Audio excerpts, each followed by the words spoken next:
हम सभी को आज ये जान के बड़ी प्रसन्नता है कि आज हमारे बीच में तो वो जो जन चेतना मंच के प्रमुख आए हुए हैं, मैं उनसे आग्रह करूंगा कि वो हमारे बीच मंच पर आए और जन चेतना मंच के माध्यम से वो क्या प्रसारित करना चाहते हैं ये अपनी बात आकर के कहें। साथ ही में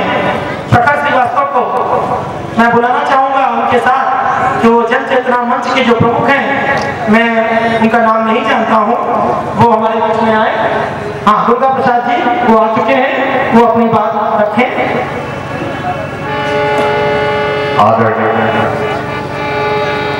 मंच के संचालन का गठन हम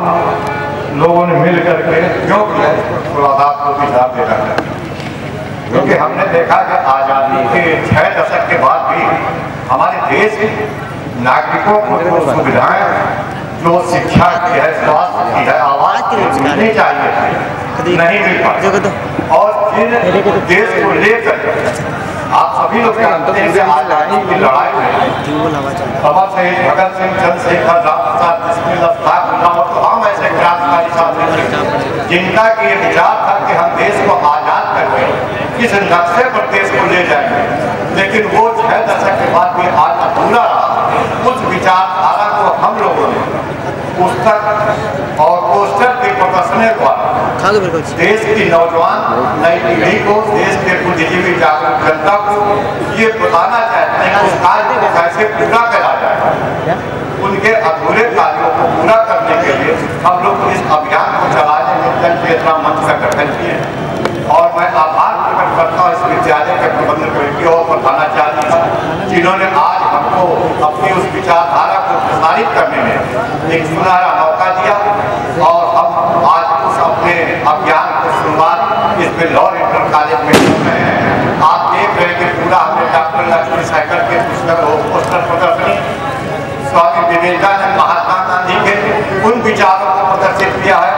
जो देश की सांप्रदायिक सद्भाव को बनाने में उन्होंने अपने विचार मानसिकता दी थी, लेकिन आज उसका उन पीढ़ियों को भी हटा करके नए पीढ़ी के अंदर किस तरह की सांप्रदायिक वैमनस्यता को फैलाया जा रहा है, तथा कथित राजनीतिक स्वार्थ लोग हमारे देश की उस एकता, सांप्रदायिक सद्भाव जो हमारी साझा संस्कृति थी उसको तोड़ करके ये अपने राजनीतिक स्वार्थ को पूरा करने में लग गए हैं। इसके खिलाफ हम अपने आने वाली पीढ़ी को जागरूक करने के लिए जन चेतना मंच का इस्तेमाल कर रहे हैं। आगे हमारे कार्यक्रम है जो यहाँ के देश की जनता को नहीं बताया जाता, जैसे कतर पार्टी का गठन हुआ और जो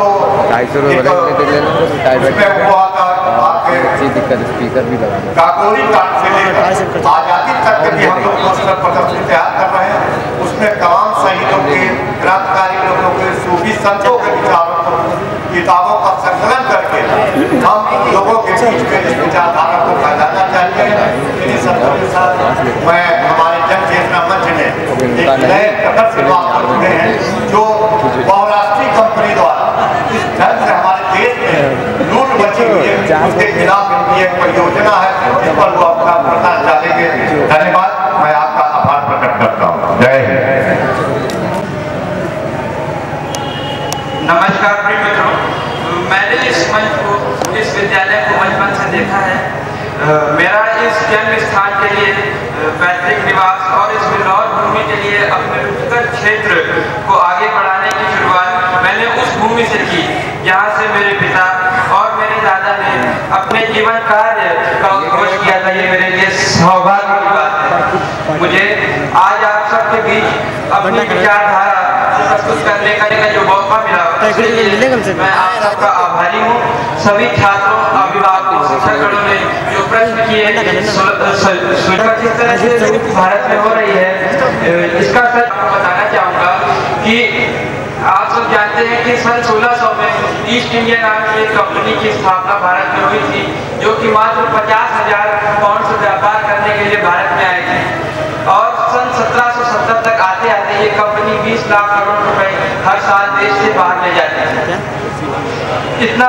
मात्रा में धन ये उस समय ले जाती थी हमारे भारत देश से, और ये हमारे लिए बहुत ही शर्म की बात है कि आज हमारे देश में 4000 से ज्यादा बहुराष्ट्रीय कंपनियां काम कर रही हैं।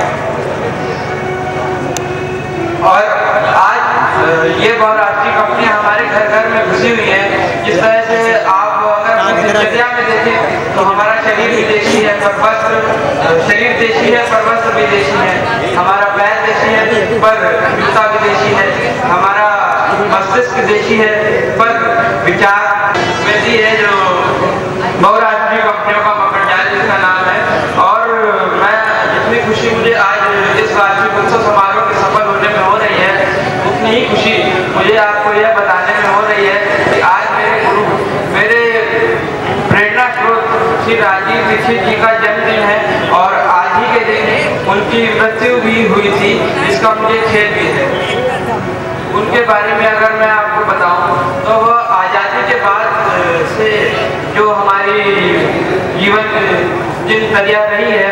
उस पर उन्होंने काफ़ी शोध किया है और विदेशी कंपनियों के बारे में उन्होंने काफ़ी अधिक जानकारियाँ दी हैं। वो आज़ादी के बाद से 4000 से ज़्यादा विदेशी कंपनियों से अकेले लड़ने वाले क्रांतिकारी हैं जिन्होंने भारत का अभिमान और आज़ादी बचाओ आंदोलन के राष्ट्रीय अध्यक्ष होने के नाते देश हित में अनेकों कार्य किए तथा आज वो हमारे बीच में नहीं है, जिसका मुझे खेद भी है। जिसके साथ मैंने उनका जो सपना था कि स्वदेशी भारत का निर्माण हो, स्वदेशी से स्वावलंबी भारत हो, उसको पूरा करने के लिए हमने मुहिम चलाई है। 15-20 सालों में संपूर्ण भारत में नहीं तो केवल इस प्रदेश में अगर हम इन विदेशी कंपनियों से लड़कर अपनी स्वदेशी तकनीक को आगे बढ़ाएं तो इस को सफल बनाएं तो यह इतिहास में